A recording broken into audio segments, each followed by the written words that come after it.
Two. Welcome. What's going on, my peeps? What's going on, my peeps? This is your guy Ray coming to you live all the way from here. Where's here? Right cheer. And I'm here with what's his name? Coach G. George Coach G How is we in the doing? How we doing out there, guys? he is in the house tonight. Hey, Coach G, what's going on with you, baby? What's your day been like? Talk to me up in here, up Brother, in my here. day has been good. We getting here, we at the holiday season, man. I'm just blessed. I'm blessed. Compared to where I was 12 months ago, we're in a good space. We're in a good space, man. Where was you 12 months ago? Whew, brother, it was like almost a one. Hey, that ain't even this podcast. That's a whole separate other podcast. I'm not falling into that trap. I'm not doing that right now. Nah. Asking these questions, where was you at the beginning of the year? Wait, my people, listen. I want to, hey, listen, let's get this housekeeping out the way. Hey, hit that subscribe button, hit that notification button so you know when me and Coach G is on the this is mic, right? And we gonna make it right. Listen, if you listen, hit the share. We got to get that algorithm going because y'all know we running this HBO special. We want 1,000 people by February. What is the HBO special? Help a brother out. So once again, I want to welcome you guys. Welcome everybody to Ray's Corner Live, where men can be men. I'm your host, Ray Silk Wilk. And this is my brother, my co-host, George Coach G. Morning is in the house. How we doing, brother? All righty. Listen, people, this isn't just another show. This just isn't another podcast. This is a space where men can breathe, be honest, and be challenged. Let me stop for a minute because I see something that I need to change. There we go. Now I'm good. Okay. Good to We, go. we good to go. Now, this is a base where men can breathe and be honest and be challenged. We talking about transformation. We talking about accountability. We talking about purpose. We talking about these questions that we're asking isn't just for the men watching, they're for us too, for me and my brother. Because we're not above the conversation. We might be on the podcast, we might be shooting out the questions, but we not above the conversation. We're walking in this journey right along with you. So let's get real. Because this was happening. Men are carrying weight, pressure, Hmm. expectation, silent battles that most people never see. And I want to tell you in this powerful Exodus Rake on the live, of course, I'm your host and Coach G is your co-host. What we're going to do, we're going to dive deep into transformation, accountability, identity, vulnerability, responsibility, and legacy. You see, this just isn't a conversation. Watch this. It's a confrontation. I'm gonna say that again. This just isn't a conversation. This is a confrontation. We're challenging men to face themselves, tell the truth, heal, grow, step into who you are, who you were created to be. These questions don't challenge our viewers. They challenge us as men, leaders, brothers, and examples. If you're ready to be real, you're in the right place. What you got to say, coach? Let them have it, Coach G. I'm gonna tell them like I'm gonna tell them every single week I am here. You guys are simply being witnesses right now to my unpaid internship that I'm proudly a part of here. But no, like everything that you said is just spot on. It's a space where, and I enjoy these spaces where we get a chance to discuss things that even as men we experience it, but we never communicate about it. We have so much shame wrapped in these areas. We have guilt wrapped in these areas. We have false expectations wrapped with false standards from poor examples that what we're supposed to be. And sometimes the hard part for us is that the pieces you just mentioned, I think it's hard for men to realize they get to their 40s, they get to their 50s, even their 60s, and they realize, I don't even know who the heck I am.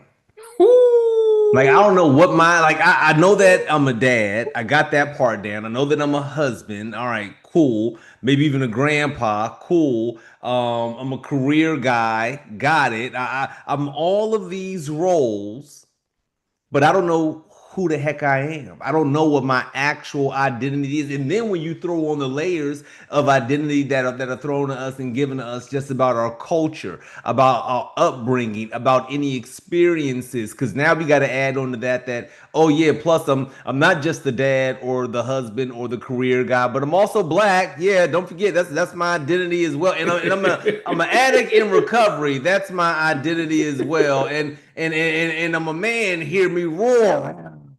That's my identity right there. And we got men out here where they're almost shamed into this space because again, we haven't gotten to a point of being able to say, and I don't need anybody trying to attack me for these statements right now, but we give such deference and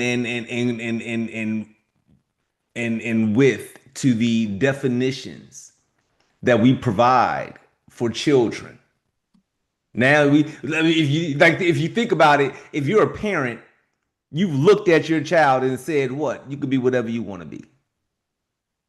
We've looked at our kids and said, "Okay, it's okay for this, it's okay for that." We do that for women. We've done that historically for women. It went from, hey, you're the housewife, to no, you can be the professional, to no, you can be both of these things, to know that you are all these things, but ultimately you will always be woman, you will always be protected, you will always be, you can compete with us in any space you choose to. We are not here, but all of this we accept as being part of your identity. But the moment the man steps outside of this narrow, focused vision that we operate with blinders about how men are supposed to be, all of a sudden you're not being a man. And then we have men who don't understand that, wait a minute, how you choose to be a man doesn't have to be my definition of how I choose to be a man. It's okay if you're the rah rah, hear me roar man. Be you, be great at it. Guess what? That ain't me. And can I tell you that there are other men out here who will say, wait a minute, I've been holding that in. I've been forcing the roar coming out of me because I've been around all these other men thinking that this is the expectation. You know what I mean? I mean, I remember growing up, I didn't want to wear a size medium because I just knew men don't wear mediums. Men don't wear small or medium. So I don't care how baggy it look. You better grab that large off the rack.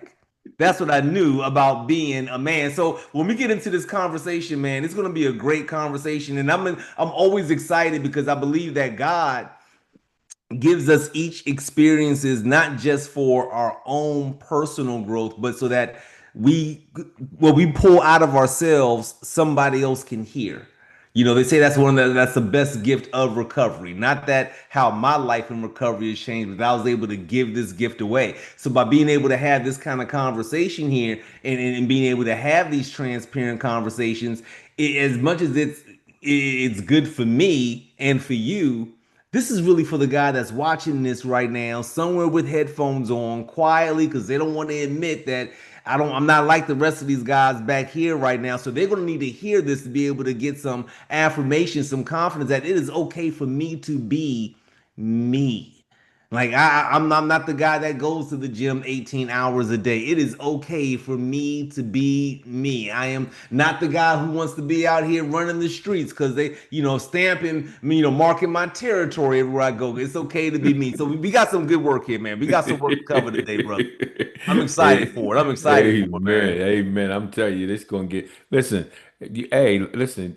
Drop in the comment section where you're from. Let us know where you at. You have some questions as we moving on. Hey, drop it in because somewhere in the future we going to do another platform where you'll be able to like even come on and ask some questions and stuff like that. But drop it in the comment section. So we going to get ready to get this thing going, right? So listen, here's the first thing we're going to talk about: transformation, Mhm. changing lives. Men, how do there's a transformation that we have to have in life to transform into who God made us to be. He said something that was so powerful, like, and I know I'm going to left field right now, and people will probably run me out here. We got to stop teaching about masculinity because masculinity is the world system of how men are supposed to be, and we never live up to that expectation because, listen, brother said men don't wear medium and small.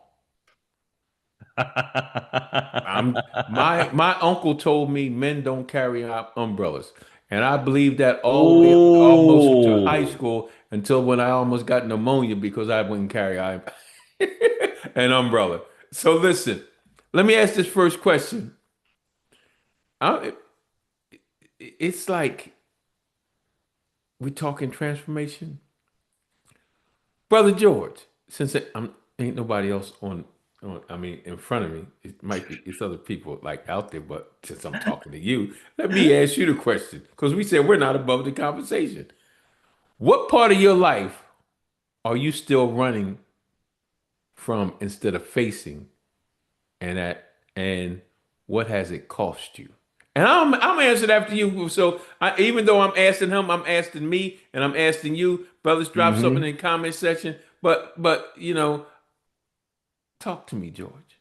I mean, Coach George, Coach G, talk brother. to me. You know when coming in, I and again, just for y'all out there in YouTube land, um, even getting these questions in advance, it's still like, man, like what that's such a deep question. What am I still running from instead of facing? And the more I thought about it, and just to give you guys some context, okay, I'm 47 years old. I've been in recovery since 2013. But one of the things I am still running from, but yet I'm still also learning to try to accept at the same time, is failed expectations. There are iterations of me. There are versions of me that have existed in the past that have not lived up to the expectations that was placed on them. And even though I'm in a different version of myself today, and this version of me, by all accounts, supersedes all the previous versions of me, there's still the areas where I'm like, man, that right there. That if I had to be very specific, if I had to be real specific with it, right? The biggest area, because even in talking about this, I do this all the time with my oldest son. I apologize to him probably every daggone time I talk to him because I have a memory of just the child rearing part. And not that it was a horrible child rearing that he had, but he definitely had his experiences and he was the oldest. So he was the product of every mistake that the parent could make. And I often talk to him like, man, I should have did, or I could have did, or I was supposed to do. And he'll kind of laugh it off. It's like, Dad, get over it. It's okay. It made me who I am today. And he's a great guy. He's a huge kid. Like, I can't even say kid. I mean, he's 26 years old. I mean, he's a mechanic. He's just awesome. He's probably like my best friend right now. But I remember being a parent, an unprepared parent. And I remember having to present this image of just because I'm this parent, I automatically have it together. And we start crafting not just how we're supposed to be as a parent, but also the outcome for this child. And again, we're talking about men and expectations right now. So for my firstborn to be my son, I don't really have the proper expectation on what manhood is. And now here I am trying to pass it down to him. I used to be so upset, like really upset, when I would see my dad with my son. And I'm like, how are you like that with him when I've never seen any iteration of this? Like what kind of what is this? And you see all the little spoiling moments, the ice cream for breakfast and this, but then you see the temperament changes. Then you recognize this change. You like, well, what the heck? Why didn't I get? But I realize more and more that it's that coming of age space where you realize, like, wait a minute, okay, that could be this is the do-over right here, right? So yeah, brother, to answer your question, man, there are just some expectations even in my past that as much as I recognize I'm beyond that, I'm a better version today than who I am because they still were unmet in that moment. I'm still at a point where it's like I still have the moments of the wanting to have that fulfilled or the do-over, if you will, or the feeling of that particular target just will never be met. And again, my kids are, they're in some wonderful spaces right now, but it's still I could have done that. Yeah, let me this question, what part of your life are you still running from instead of facing? What has it cost you? My greatness. The reason the reason right now that this podcast is running consistently every Tuesday is because I was talking to you one day and I was saying, we're on this thing, and I was saying, man, I don't think I want to do this, blah, blah, because I don't feel like going through the changes. Well, let me back up a little bit. I'm 67 and I've been in recovery going on, no, 28 years, going on 29. In August, I have 29 years. But let's go back. Last August, I had 28 years. So, and, and, and I said, man, I'm too old. I don't feel like fighting with this thing, in the bonds of unity, I'd rather just like chill. And you said, well, brother, with all that wisdom, who are you saving it for? Ah, that was like straight in the heart. And you twisted because you kept talking. And my greatness and it has cost me like sharing people. There are souls attached to me that I should have been talking to that Mhm. didn't hear Christ or didn't hear the wisdom and knowledge that they needed to help change their life. Man, I'm so glad you just shared that. I'm so glad you just shared that because and again, I think these are two areas particularly for black men. Like we have been systematically kind of taught that we have never been taught necessarily to strive for greatness. We've been taught and to strive to be better than. We've Yeah, been taught, yes. No, say to that. Wait, wait, wait, this is wait. what Say you that. got to do to Wait, catch wait, up wait, with wait, them. wait, wait. Say that again because I didn't Hmm. mean to cut you. You know when I get because I want you to expound on that point because we've been taught. I want you better than me. I want you better than my grandpa. I want you better. Expound. Go ahead, bro. I Brother, just had for to jump in general there. and again, I want to be very clear. This is just a historical piece here right now. Like this is for everybody to understand. For generations, like we are a people that we knew nothing but kingship, in terms of understanding our place within it. And then we have generations of being not just the disenfranchised, but then the piecemeals of liberty of freedom, if you will, that we've been given, we've been using them as ladder rungs to simply gain a measure of equality where we can just be on the same playing field. And so we normally are being given the tools and the lessons growing up that said this is where the whole work twice as hard to get half as much mentality comes from.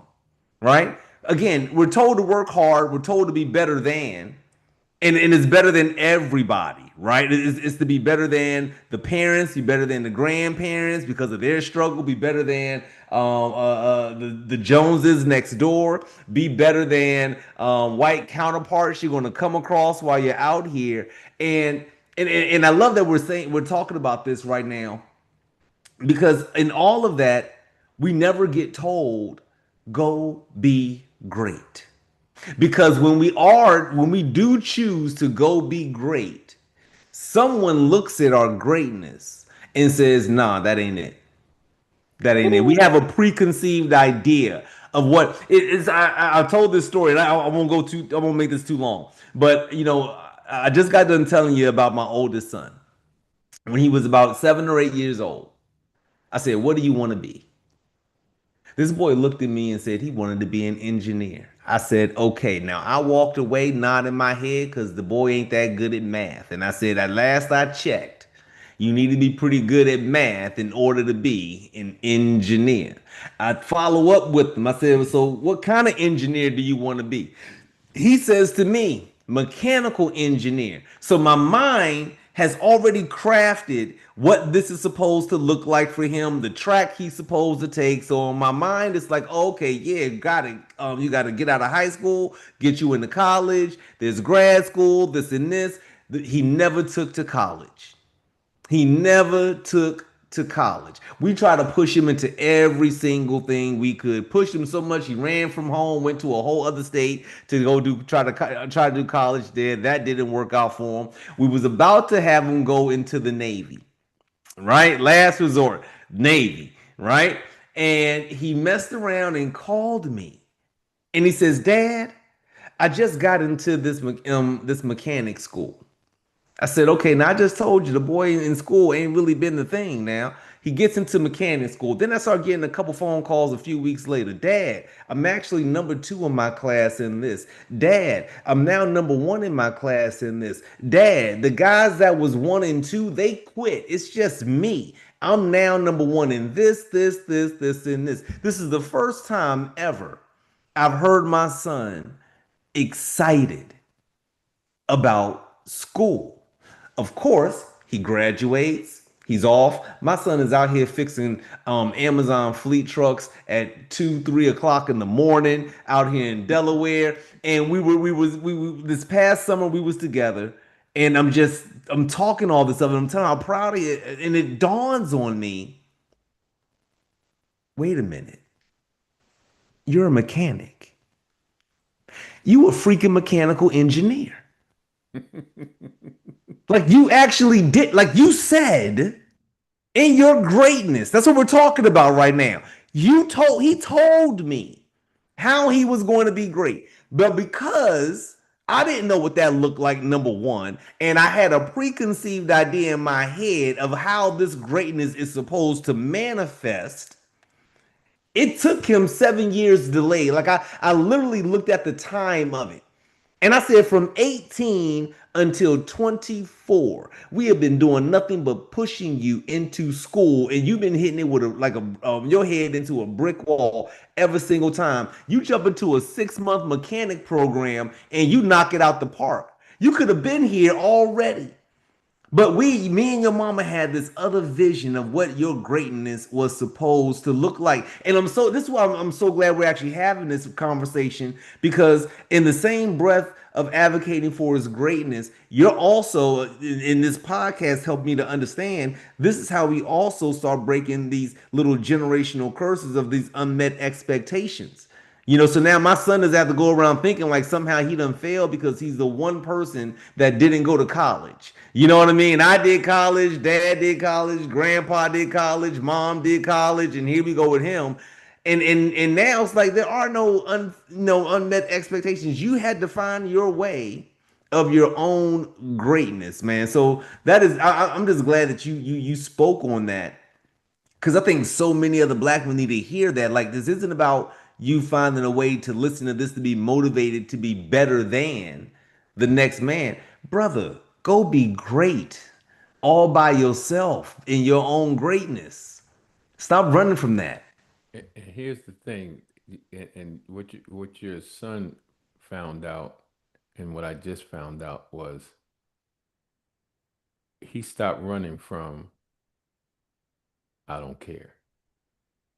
Mm. Share break this down what I mean. I had to get to the point what stopped me from my greatness because I don't care because I was an overgiver. Mm.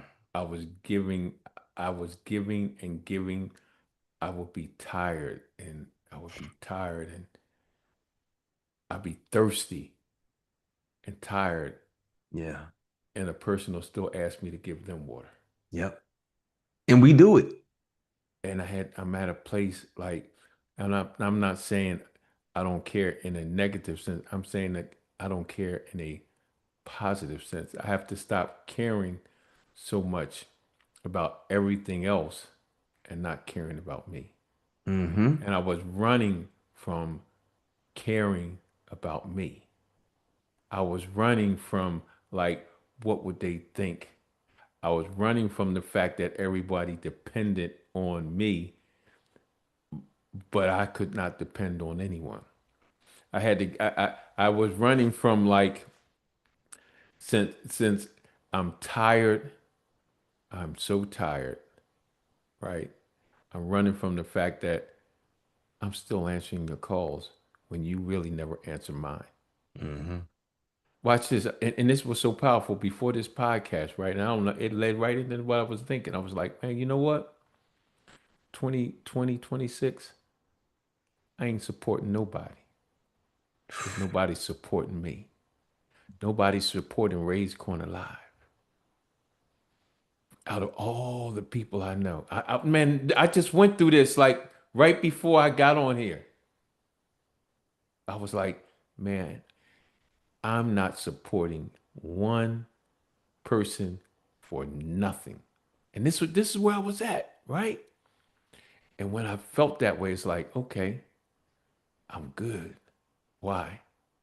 Because now I'm caring about me because when I'm supporting these people, no matter how saved, how powerful I think I am, no much I could say this unconditional love that I walk in, but this humanity side, this human side of me still will not have unconditional love and do things looking for something in return. Just like not, and that something in return is not monetary, it's just support what I'm doing. Mm-hmm. And because no one's supporting what I'm doing, so many Ray's Corner Live actually I told you before started like in 2011, 2013. Between those 2 years. I was having Mm-hmm. guests coming on. I mean, I was flowing, but I started looking at numbers. Even the people I was having, I was having speakers every week, right? But they didn't even watch the podcast. But had I didn't care and kept going, Ray's Yep. Code Live, I'm not going to say it would have blew up, but it probably would have blew up because the format that everybody's using, I was actually using in 2011, 2013 in that realm. Mm-hmm. So I stopped running from I don't care.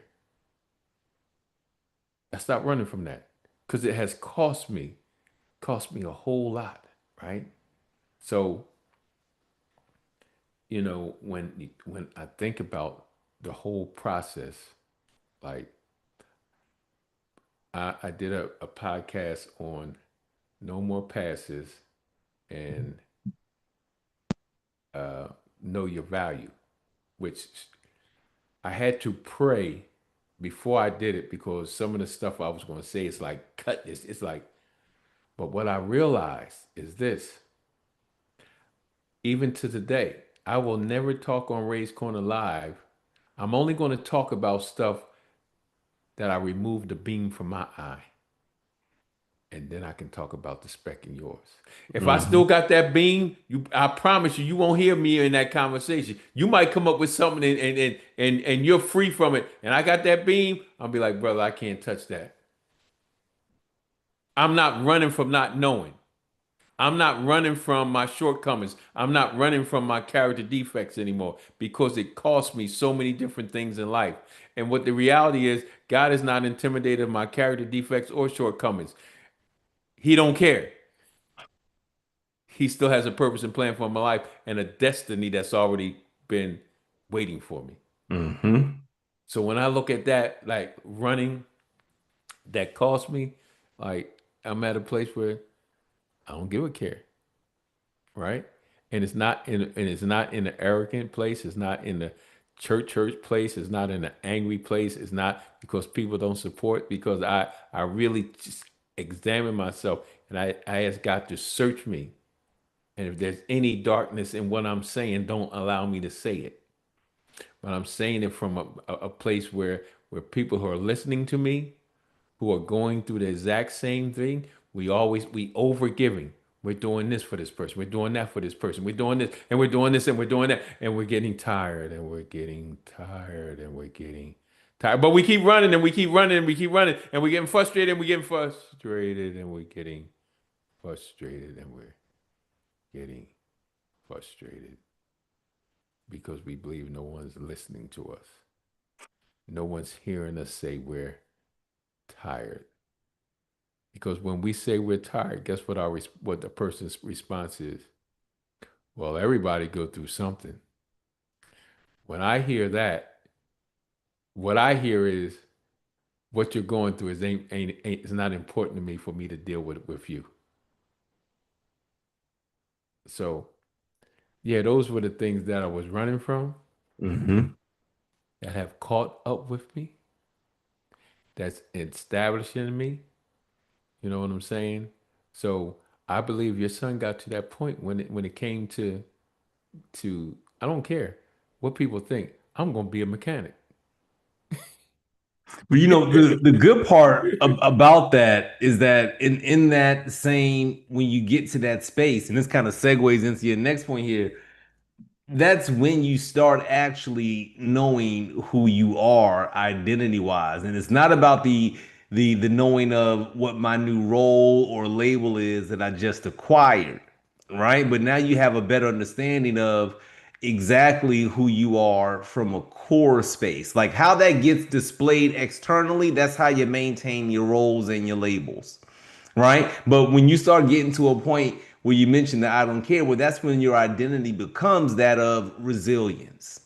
You know, that's when you get an identity of determination. How you want to manifest it out of you. That's a whole different, and that's how you get a chance to explore these other different avenues of life. This is what allows from an identity space men to grow in their own creativity. It's why, and going back to what we discussed earlier, identity wise, we find more of these creative moments with children and with women. They will create things. Our creations happen based on the premise of what is here and what's been proven. It's rare for us at times to be able to get into the inventive space these days because what it requires for a lot of men to step outside of a framework and say this is what I'm choosing to do right now, like that requires a man being able to have the identity that says I can manage and deal with isolation. You know, like these are pieces here that we don't always consider to be healthy parts of identity just because of how it gets projected. But any person who's undertaken any real personal or spiritual journey, you understand that a facet of your identity is that you are able to be alone, whether in the flesh or in spirit. And I don't mean spirit is separated from God, but just in our connections to another person. There will be times in your life. I never forget one of the things my dad told me, that is stuck with me, is that sometimes you got to be right all by your damn self. Like everybody ain't gonna see, because really that's the beauty of looking at this from a God perspective, right? Like he has a unique message literally for every single person. So there has to be at some point in time a period where you are on your mission, but don't nobody get it. Mm. Don't nobody understand. Like if you gotta, I'm telling you right now, if you want to know a surefire way of knowing if you need to really do an identity reboot, is how cookie cutter your life is right now. If you got the life that says, yep, me and all these boys grew up here, we all did this, we all went to this school, we all was, I've never been alone in my life. I've always had people around me. I've always been surrounded. No, if you ain't got to the point where everybody think you crazy, you ain't found your identity yet. Cause there's some pieces you gotta pick up in being in the road to crazy. Like you gotta get part of your identity that when somebody looks at you and says, I don't know his name, I don't know what he doing, but I do know that whatever he doing, he got the identity that says you can't tell him not to do it. Whoa, and You listen, know, that like we get so caught up in my identity being that I'm a Christian. Trust me, that's not your identity. Your identity is that you know how to go to God every single time before something happens. Like let that really stand on that. The labels and the roles you want that we get happy with, because that was me. I'm not listen, let me help you all out. I ain't beating up nobody. I woke up, I looked up one day and I said, oh man, I'm a husband. I'm a dad. I ain't in some back alley doing crack. I done made it. Oh, wait, hold on, slow up. I'm sorry. Also, I'm a college graduate. Um, I'm a black male at the time under the age of 25, never been incarcerated. I was like, oh, you can't tell me nothing. I'm winning. Like I done checked every box there is to check. Whatever I do outside of that, you can't say nothing to me no more. You can't ever come because who is George? George is a college graduate. George is a dad. George is a husband. George is a black man under this age who never been locked up. No, George's identity was unknown, scared, doubtful. His identity was that he had a low self-esteem. His let me identity was that he felt inadequate. That's what this really was about. Like the real story behind George and getting these roles is that I needed the roles to make me feel good. well, listen, look, I'm going right before I say this next question because I'll stay right on that vein. Those of you on that's listening, look, drop in the comment section. Let us know who you are and where you at. Okay, okay, all right. So we want to talk about identity. Watch this. Answer this, and you walk right into it. You walk right in. You walk right into the question. When you remove the job, the strength, the image, and the ego, who really are you? I'm gonna say the question again for those of you all listening. When you remove the you man, listen, brother George just dropped that thing. College grad, man, I know exactly where you're at. Man, listen, Hmm. college grad, job, ain't on crack, all this. So but watch this. When you remove the job, when you remove the strength, when you remove the image, when you remove the ego, brother George, Coach G, who are you? I ain't gonna answer that question for you. Oh no! Oh no! Oh no! I Because I know answer you, that one. I know you would, you gonna answer me that question, but you've been on the roll. I'll tell you. I'll give you guys two answers to that question because when all of this was at a time when I thought it was relevant, when I thought it was Oh, relevant oh, that wait, I wait, was a wait, wait, wait, wait, wait, college grad. wait. You just broke that into two parts. Oh no, no, no! I Wait, got wait, you. I'm wait, the wait, same. wait. No, I'm no, right I'm there doing this with for you. the I'm right audience. there No, no, with you. I'm doing this for the audience. I'm doing this for the audience. You broke that into two parts. One when you was relevant, and one when you wasn't. All right, break that down for the people. No, They need to hear that. They need to hear that. when those identity pieces say when they meant something, right? At that time, my early mid 20s, if you'd have stripped all that away from me, you'd have found a scared little boy.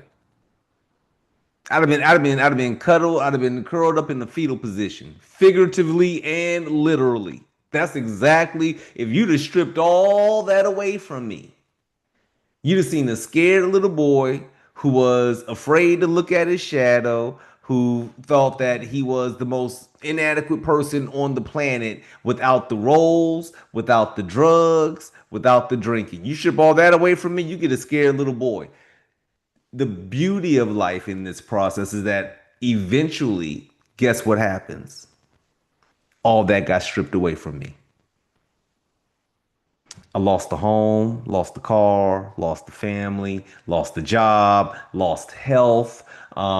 Guess what? Brother did get some handcuffs put on him a couple different times. So everything for the better part that I was hanging, that I had hung my hat on, was all of a sudden gone. And I had to ask myself that very real question, George, who the heck are you right now? Like, really, who the heck are you right now? Because at some point in time, I just saw myself as disgusting once all that started going away. When I looked up and saw, like, really, all this is going away, I was like, oh, you're disgusting, bro. Look at you right now. But here's what I really found out about myself, and I'm still learning about myself. The first thing that I realized about myself is that, George, you are uniquely created. There are some advantages. There are some areas in my life that are unique just for George I. Morning the second. I am uniquely crafted. I learned that about myself. The second thing I learned about myself is that I have a gift, and I was running away from my gift for years. For years, running away from my gift. So wait, George, you're unique. You have a unique gift that that your own fear kept you from just being able to go into and really be able to build on. And then the third thing, because there's so many other pieces we can go into here, but I ain't gonna we got some other pieces to get here in a little bit amount of time right now. But the last part here is that I also learned about myself is that I can accept me being imperfect. We think about identity from this space of completion and perfection. You know, we speak of this identity in a way that we want to be able to hold this up as a badge. Hey, everybody, look, this is who I am. That's why we have degrees. That's why we go through these certifications. That's why we have this the licenses for marriage and the birth certificates. You want to be able to hold it up and this is who I am. Look at me. I'm a dad. I'm his father. Look at me. I'm the husband. I'm married. Look at me. Look at me. Sometimes we got to get real and say, you know, I got a pretty imperfect identity. Some of us need to get real and say, my identity gets pulled to shiny objects. Because here's the thing, until we get real about that, we can't get real enough to say, what are the pieces I actually need around me? There are some men out there who's listening right now thinking that they're lacking in their identity because they ain't got a job, because they ain't got a woman, because they ain't got a certain income amount around them. They think because they ain't got some transportation. I'm telling you this because I thought it was me. That was me. I thought I could not be fully George because I don't have the right relationship. I ain't got the right looking home. I ain't got the car. I ain't got the income. You know, when all that stuff was going away, I'm like, oh, I can't show up this way. I'm showing up incomplete. Guess what? That's exactly what your identity is right now. Because the last place we mess up in our identity is that we think that our identity is fixed. Guys, can I tell y'all, I don't really have to reinvent myself about 17 daggone times in this course of thing called life. I am 47 years old. You think who I was at 7 is who I am at 47?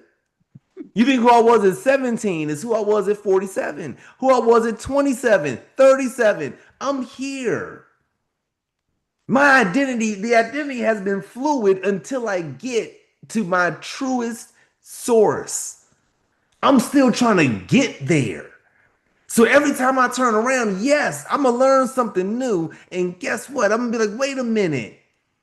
Every experience gets to bring me closer to the truest source of my. I get every time I allow myself to actually listen to God, I am allowing him to expose that much more of who the heck I really am. I don't fully have a definition on George's identity. Some people want it to be a quick answer. No. But I can tell you this, who George is at 47 is not the same George I was at 37. And I'm so grateful about that. I'm so grateful I don't got the same identity I had at 45. Right? So for people that are listening, listen, this is what's going to make you your unique space here. Like some of us are scared to talk about our imperfections. We're scared to talk about where we're still growing. Let me help you out. If you don't know it, you can't go to God and ask him about it. Like you got to think about that sometimes. You got to be willing to say I'm lacking and I'm imperfect here and this is where I am because if you can't say it, he knows you messed up. He knows you ain't done cooking yet. He knows it. So go ahead and own it. Go ahead and own exactly where you are right now, flaws and all that may come into your identity. This isn't supposed to be the cookie cutter perfect looking thing when it comes to your identity. It should get better each time around, absolutely. But until you get to, for me at least, my belief is that until I get to heaven's gate and I meet with him to confirm, until then, I'm a child of God perfectly going in my imperfect journey to be who he is destined me to be. So let me hit with some of the brothers, especially the younger brothers in your 20s, 30s. I'm so happy I grew up when I grew up because right now, when we talk about identity, the younger brothers are having an identity crisis, not really knowing who they are. See, when you look at the old model of a man, when you look at it when I was growing up in the 50s, 60s, and all that, a man identity was you get the wife, you get the white picket fence, you go to work, she takes care of the kids, you come from work, you eat dinner, you go to bed, you make love, you get up the next day, and you go to work. They knew who they were. We knew our roles as men. Today, most women already have the house. They already got the refrigerator that's full of food. They already got the car. They got the career. They got the money. So younger men are saying, well, where do I fit in? That true identity crisis. So the question says when you remove those things, you can have all those things and still not know who you are based on how you're supposed to be as a man in a relationship. That's why I Hmm. will always keep talking about we got to stop teaching about masculinity because understanding the Bible talks about humanity. If young men, if you start being human, Mm. finding your purpose shows you your identity. The reason that you were created will show you who you are. When you understand who you are, what's the purpose and plan for your life, that dictates your identity here on earth. When I removed all those things we talk about, jobs and all that, that's why I said it's a two-phase to this question. The first time when I got all that removed, I felt useless. I felt less than. I felt like a failure. I felt like, man, I lost everything because I'm getting high and things like that. So I just totally felt like inadequate. Yep. But then when I realized after going through the process of getting clean, getting saved, all those different things happened to me to get to this point, I realized those things were my resources, not my source. I got confused about who the source was. The source is God. The source wasn't my job, wasn't the clothes, wasn't the car, wasn't a good woman, wasn't the college, wasn't any of those things. They were resources that God gave to me to use to use for people who are attached to me whose souls are attached to me, right? To help them move forward and get a better understanding of who God is. Go ahead, George. You know what you're saying right now. They don't quite hear it just yet, but you just said quite possibly the scariest thing any young man wants to hear. So here's what I just heard you say. And again, there's an experience we get in recovery, right? Where we have to almost lose pretty much everything. We get to reboot our life, and it sucks in the process. But because we're kind of forced to go through it, we definitely get garner a level of appreciation for being able to hit that proverbial rock bottom, having to rebuild our life, and it looks good. Now, the thing that these young men don't realize, you just told them the most scariest thing. They don't even know you just said it. I'm about to tell them what you just said, though. I'm about to let them know. I'm about to let them know. Because right now, here's what's happening. See, there's a young man that's listening to this. He got him a good government job. He got him a good job. He done went to a good school. He got him a good government job. He driving him a good car. He live in a good neighborhood. He got him a nice little baddie. I'm gonna use some other language. He got a tenderoni that he got on his side right now. But when God chooses to move, here's the scary part.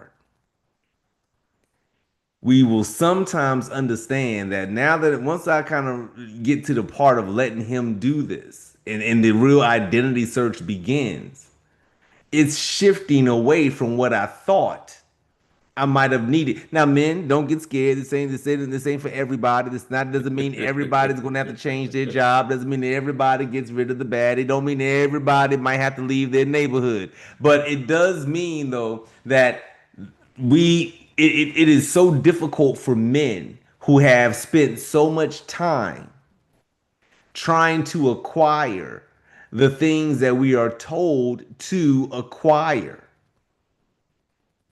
and then having that moment. This is why I say it's a gift in recovery, and it sucks if you're just a regular person because you could be living your quote unquote what you think is your best life, no problems, but you are unfulfilled, and you know that it's because what you're operating in is not in alignment with your identity. But again, as men, we like, hell no, I'll hold on to that. Let me go ahead and push that on down and I'll just wait until the kids graduate or for this to happen or for this to happen or for this to happen right now. And I just want to not admonish, I want to challenge. If any men are listening to this right now, don't wait. Here's the thing, eventually you're going to make the shift. Eventually you're going to make the shift. Don't wait. And I speak to you that from experience. There have been so many ways that I've been trying to force the hand of God so that telling that don't belong, that ain't part of my identity. That ain't part of my identity. That ain't, listen, man. Hold on. Let me get real with y'all right now. Let me get real with y'all Yeah, right now. get Only, real. Cause only we get because he called me out earlier because he said I yeah. said something to him. Come on, 'cause we So get then ready to get out of here. what he's not Make it telling plain. Get it y'all plain. Get it is that plain. what he told me when I messed around and tried to speak about a part of my identity. And he was like, well, no, if you're doing it the right way, it goes a certain way then. Like that's just the reality of it. I can frame it here to make every action sound great. But when it comes time for truth to meet the identity, it's no wiggle room about it. So whether it's for the men right now who sit up here and think that if you're anything like me, thinking that listen, my life used to have to be about okay, I'm gonna be in a wonderful relationship, but it's got to be great. There's gonna be some interactions we gotta have in there. Listen, that's an identity moment right there because I you couldn't have told me that there was some other way to circumvent that and everybody else might have been wrong. Today, however, identity wise, it's like, wait, how do I want to live? Not be better than, not prove to myself, but how exactly do I want to live? And that causes such a shift on how I begin operating, not just in how I'm communicating, but also now in relationships. So men, don't be afraid to take the shift when because you're going to have that moment of feeling the shift is there. You're going to have that moment when you realize your labels and roles aren't enough. It's the same thing we go through in recovery. Is when we realize the drugs ain't doing it no more. Wait a minute, it's time for a shift. Don't be afraid of that. And I'm writing something down for our next topic. My identity.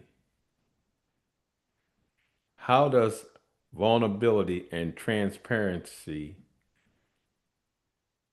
affects my identity? That's our topic for next week. Hey, look, guys. We appreciate y'all coming live today, man. Hey, listen, Coach G was dropping it like it was hot. Silk Wilk does what he do. But guess what? We gonna get ready to get out of here. I need y'all to make sure y'all subscribe. Hit the like button. Hit the notification button. Hey, this probably gonna be over there on Facebook. Do what you do. Hey, when we drop them shorts on TikTok, hey, if you ain't following us, you need to follow us. Hey, last remarks, Coach G, and we're gonna get out of here. My last remarks is this. I'm gonna wait till Coach G say his last remarks. Listen, man. Again, I'm glad you guys joined me on my internship here, brothers. Because again, I say that because I'm learning just like you all are learning, right? But listen, we were supposed to cover so much more than what we did today. But I'm glad we got through what we did, just in regards to what are you running from and your identity. And if you put some thought into that and you understand what it is you're running from, it'll actually give you clues as to who you are supposed to be. Till next time, brothers. Hey, I'm getting ready to throw some shade on this too, because this is the second time he said it. And I don't know if y'all heard him the first time. He talking about my unpaid internship. I Shit, say my that unpaid. And, proudly. and guess what? I've been in grad And guess school. what? As long as he the co-host, he ain't never getting paid. Welcome you guys. Hey guys, thanks for tuning in to Rage Corner Live. Hey, listen, like we always say here at Rage Corner Live, God loves you and I love you. I love you, and George and Coach G love you. And guess what? Ain't nothing you can do about it. Peace out.